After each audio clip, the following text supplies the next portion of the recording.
आइए स्टार्ट करते हैं फिर दोबारा से। तो पहले चैप्टर का नाम क्या है? साइटोलॉजी, कोशिका। ठीक है, तो साइटोलॉजी क्या है? पहला पॉइंट आप यही लिख लेंगे, साइटोलॉजी। टॉपिक डालेंगे साइटोलॉजी। ये क्वेश्चन भी कई बार आ चुका है, तो लिखेंगे साइटोलॉजी के अंतर्गत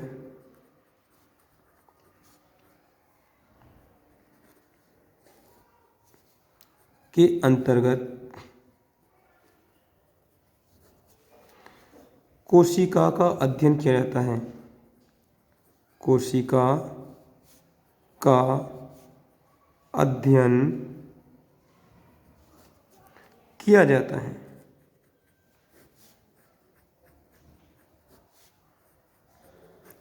किसका अध्ययन किया जाता है?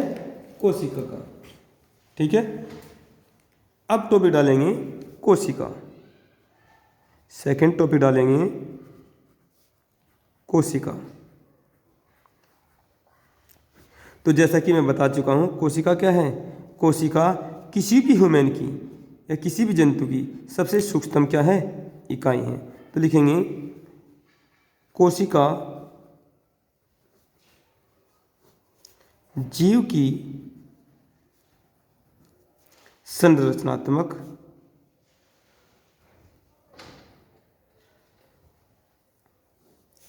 व कार्यात्मक, भाई साथ साथ में लिखना जरूरी है, कार्यात्मक इकाई है। कार्यात्मक इकाई है। ठीक है, क्या है? कार्यात्मक इकाई है। अब ये संरचनात्मक क्या है और कार्यात्मक क्या है? भाई अभी आपने देखा भवन का निर्माण किससे हुआ? ईंट से। तो एक कोशिका, फिर इसके साथ और कोशिकाएं जुड़ी, फिर और सी कोशिकाएं जुड़ी, तो यहाँ से ये एक कोशिका थी, एक कोशिका, ये तो हुई कोशिका। और कोशिकाओं के मिलने से क्या बन गया? ऊतक। क्या बन गया? ऊतक। और ऊतकों के मिलने से क्या बन गया? ये आपकी फिंगर बन गई। क्या बन गई? फिंगर। और इस प्रकार से कई फिंगरों के मिलने से यानी कि क्या, ये क्या बन गया? एक आपका अंग बन गया। क्या बन गया? अंग। और इस प्रकार की फिंगर से क्या बन गया? आपका इस प्रकार का ये एक स्ट्रक्चर बन गया, जिससे आप क्या कहते हो? हाथ कहते हो। ठीक है, तो इसमें बहुत सारी फिंगर हैं। ये क्या हो गया? अंग तंत्र। ये क्या हो गया? अंग तंत्र। और इस प्रकार के आपके बहुत सारे अंगों के मिलने से ये बॉडी का निर्माण हो जाता है। ठीक है, तो यहाँ ये बन गई भाई मोनिका। कौन बन गई? मोनिका। यानी कि एक जीव बन गया। तो क्या हुआ? कोशिका सबसे सूक्ष्म इकाई है। तो इस जीव की संरचना जो बनी है वो किससे बनी है? कोशिका से मिलकर। कोशिका से ऊतक बने, ऊतक से अंग बने, अंग से अंग तंत्र बने, और अंग तंत्रों से ये शरीर का निर्माण हो गया, ये बॉडी बन गई। ठीक है, तो ये क्या हुआ? ये हो गया संरचनात्मक। क्या हो गया? इसकी संरचना का निर्माण हो गया। ठीक है, अब इसमें चाहे आप वनस्पति को ले लो, यदि कोई पेड़ भी है, यदि कोई वृक्ष भी है, उसका निर्माण भी ऐसे ही होगा। ठीक है, तो आप अच्छी तरीके से नोट कर लीजिए इस चीज़ को। ठीक है, चलिए आगे चलते हैं।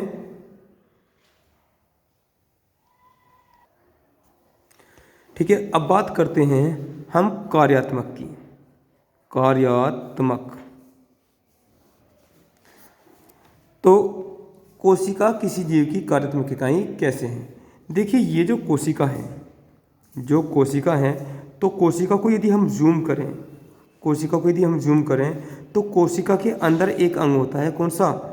इस प्रकार से धसी हुई उंगलियों की संरचना के जैसा ये क्या होता है? माइटोकॉन्ड्रिया। क्या होता है? माइटोकॉन्ड्रिया।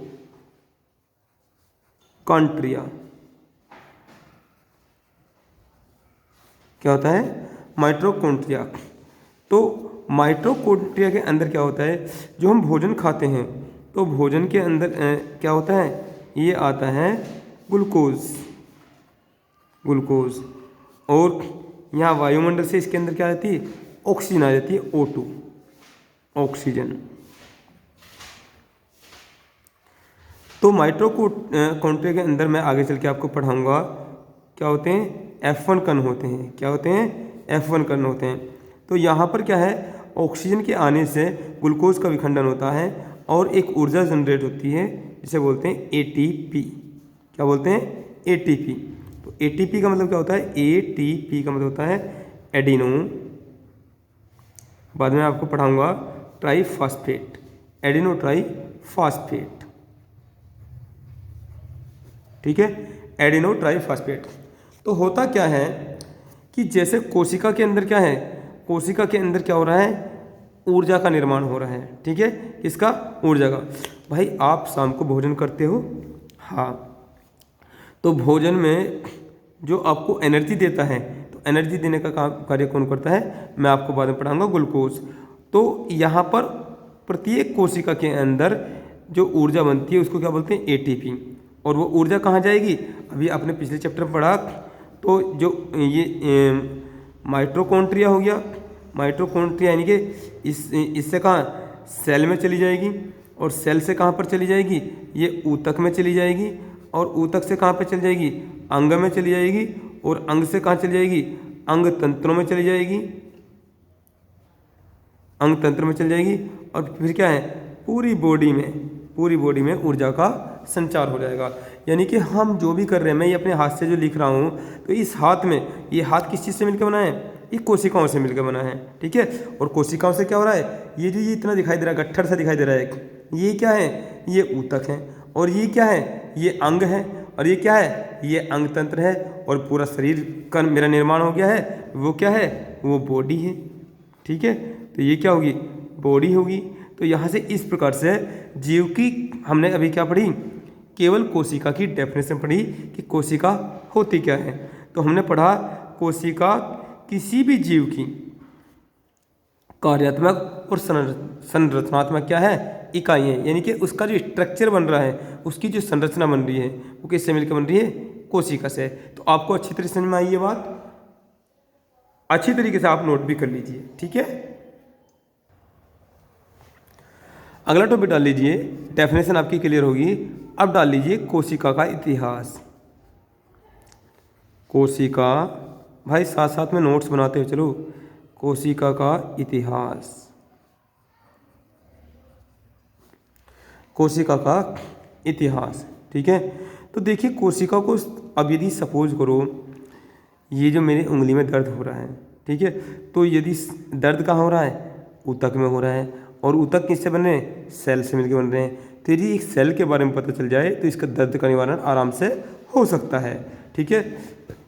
तो सबसे पहले दर्द का निवारण तो तभी होगा जब उस चीज़ का पता चले जिस चीज़ में दर्द हो रहा है, ठीक है।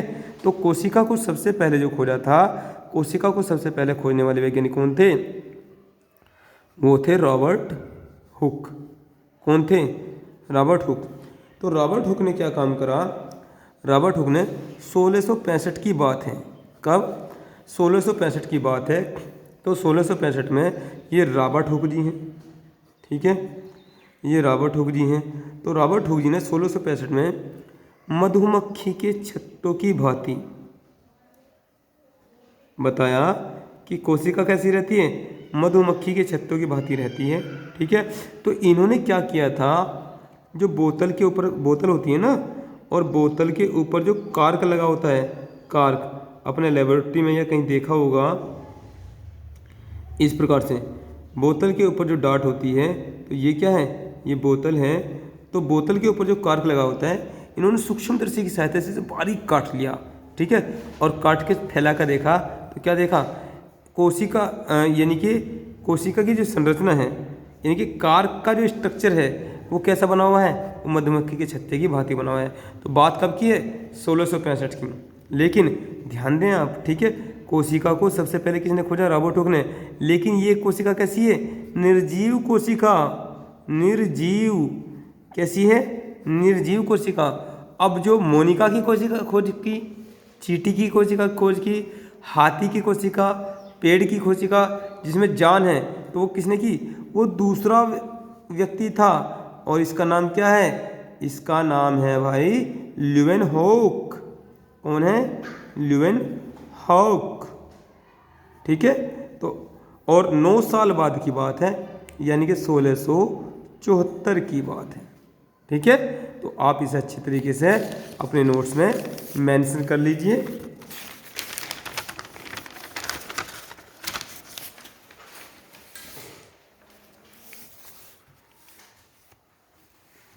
लिखने का प्रयास खुद से भी करें, बाकी मैं तो आपके नोट्स बनवा ही रहा हूँ बड़े इत्मीनान से,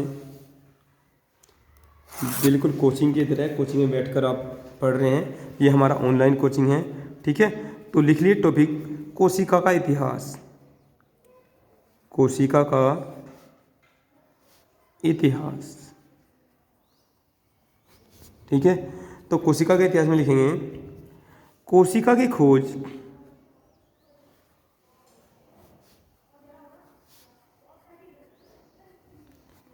1665 ईस्वी में रॉबर्ट हुक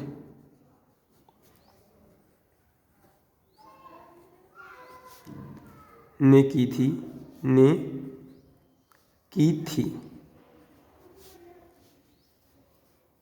ब्रैकेट में लिखेंगे निर्जीव कोशिका की। निर्जीव कोशिका की। ठीक है। लिखेंगे नोट, सजीव कोशिका की खोज, सजीव कोशिका की खोज 9 साल बाद 1674 ईस्वी में ल्यूवेनहॉक नामक वैज्ञानिक ने की। वैज्ञानिक ने की। किन्होंने की? रॉबर्ट हुक, मतलब ल्यूवेनहॉक ने की। अब क्या हो रहा है भाई? कोशिका के विषय में पता चल गया। तो ये तो मानव के लिए, यानी कि मानव की प्रत्येक हारी बीमारी, प्रत्येक उसकी ग्रोथ, उसके विकास के बारे में आराम से स्टडी किया जा सकता है, आराम से किसी भी समस्या को दूर किया जा सकता है। तो अब क्या है, यहाँ पर एक तरीके से पूरा खोजबीन का क्या हुआ, तो पूरा खोजबीन का सिलसिला स्टार्ट हो गया। ठीक है। तो बहुत सारे लोगों ने बहुत सारी बातें बताई कोशिका के विषय में। फाइनली क्या हुआ? फाइनली कंक्लूजन निकाला, कोशिका के विषय में एक सिद्धांत दिया। क्या दिया? कोशिका का सिद्धांत। तो तीसरा जो टॉपिक है हमारा, तीसरा टॉपिक क्या है? कोशिका का सिद्धांत क्या है? कोशिका का सिद्धांत यानी कि प्रिंसिपल। फाइनली सभी वैज्ञानिकों ने क्या बताया कि कोशिका क्या है। ठीक है। तो कोशिका का सिद्धांत देने वाले कौन थे? स्लाइडेन। तो लिखेंगे स्लाइडेन, एक वैज्ञानिक हुए स्लाइडेन व स्वान ने कोशिका का सिद्धांत दिया,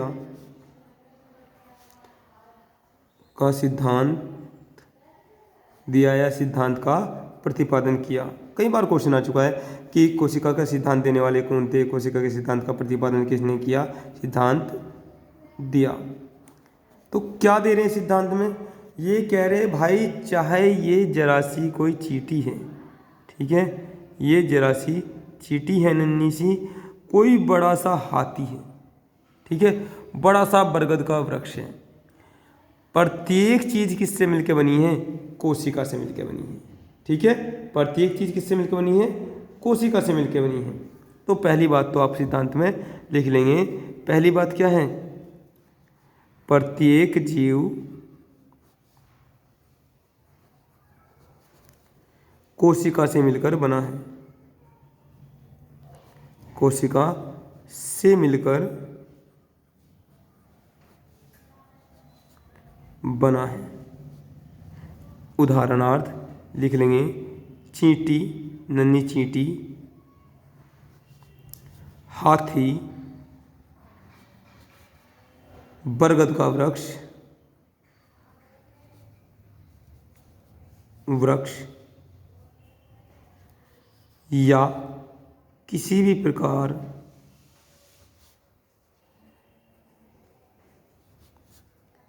की वनस्पति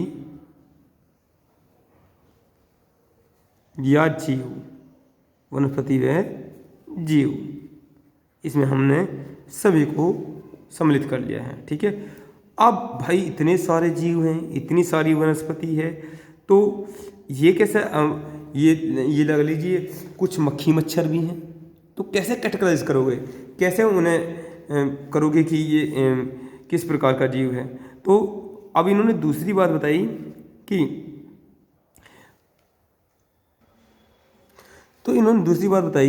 कि भाई ऐसा है, जो जीव है ना, तो जीव दो प्रकार का हो सकता है, एक तो एक कोशिकीय, एक बहुकोशिकीय। जीव दो प्रकार का हो सकता है, एक तो एक कोशिकीय यानी कि जिस जीव में केवल एक कोशिका हो, और दूसरा जिस जीव में एक से अधिक कोशिका हो, 2 कोशिका हो, 4 हो, 5 हो, 10 हो, 20 हो, 1 लाख हो, 2 लाख हो, 3 लाख हो, 10 लाख हो। ठीक है। तो क्या है, जीव, दूसरी बात लिख लेंगे, जीव 2 प्रकार के हो सकते हैं,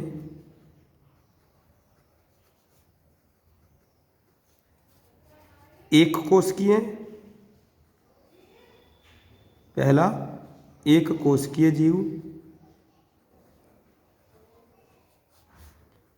जीव जैसे अमीबा, पैरामीशियम,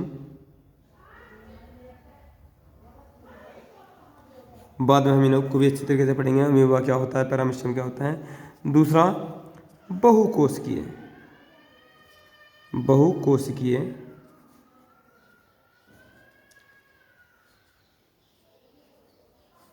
जीव जैसे मोनिका थी, जैसे मनुष्य, जैसे कौन है, मनुष्य, पेड़ पौधे आदि। ठीक है। आप अच्छी तरीके से इसको नोट कर लीजिए ताकि मैं अपना ये पेज पलट दूँ। ठीक है। अच्छी तरीके से नोट कर लीजिए। देखिए, एक कोशिकीय जीव हो गया, बहुकोशिकीय, ये तो इस सिद्धांत में कहा, लेकिन यहाँ से अभी अभी क्या हुआ है, दुनिया को हिला दिया है किसने, कोरोना ने। ठीक है। तो क्या कुछ ऐसे भी जीव हैं जो ना तो एक कोशिकीय हैं ना बहुकोशिकीय हैं। ठीक है। तो हाँ, ऐसे भी हैं, कुछ अपवाद भी हैं, और जहाँ चीज़ें अपवाद में होती है वहाँ से क्वेश्चन आने के ज़्यादा चांस रहते हैं। ठीक है। तो अपवाद क्या है, अपवाद है वायरस। अपवाद क्या है, वायरस, जैसे कोरोना वायरस, एग्जाम्पल में जैसे कोरोना। ठीक है। एक दिन मैं आपको कोरोना के ऊपर भी एक स्पेशल लेक्चर पढ़ाऊंगा। ठीक है। तो साइंस को बिल्कुल इत्मीनान से पढ़ेंगे, तसल्ली से। ठीक है।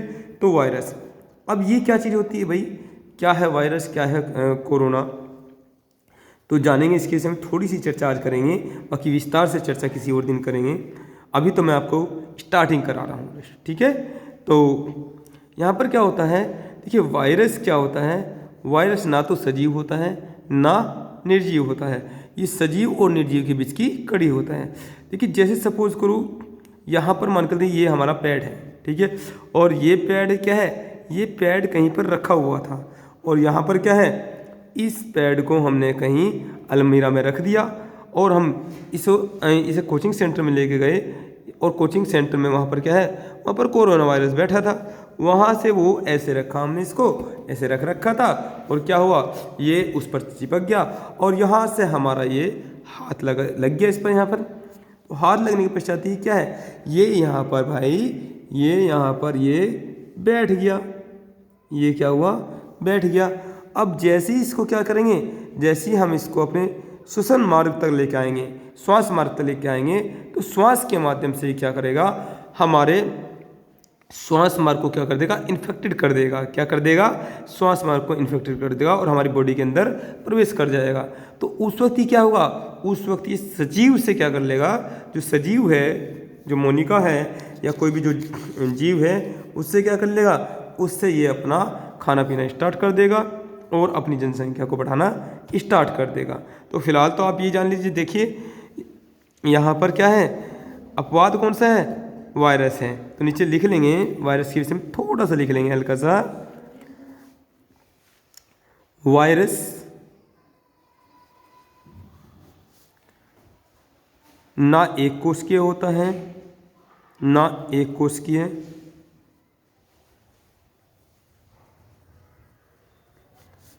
ना बहुकोशिकीय,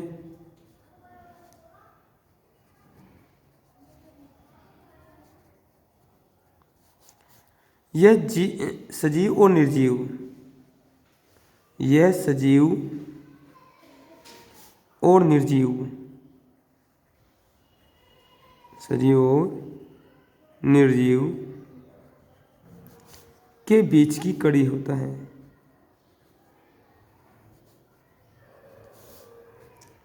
कड़ी होता है, क्या होता है, सजीव और निर्जीव के बीच की कड़ी होता है। ठीक है, तो ये क्या है, ये अपवाद है। ध्यान रखें, कई बार क्वेश्चन आ चुका है, सजीव और निर्जीव के बीच की कड़ी किसको कहा जाता है, तो क्या है, वायरस है। ठीक है, तो आज का लेक्चर हम ज़्यादा लंबा ना करते हुए यहीं पर बात करेंगे। कल साइटोलॉजी के अंतर्गत ही, कोशिका विज्ञान के अंतर्गत ही कुछ नई कड़ियों को हम जोड़ेंगे। ठीक है, तो यदि कोई समस्या हो तो हमें, हमारा व्हाट्सएप नंबर है 84 49 30 40 62। यहाँ पर हमें अपनी समस्या को व्हाट्सएप कर सकते हैं कि सर आपने ये चीज़ पढ़ाई थी, ये चीज़ हमारी समझ में नहीं। ठीक है, तो आज के लिए यहीं तक, बाकी बातें हम नेक्स्ट लेक्चर में करेंगे। ओके।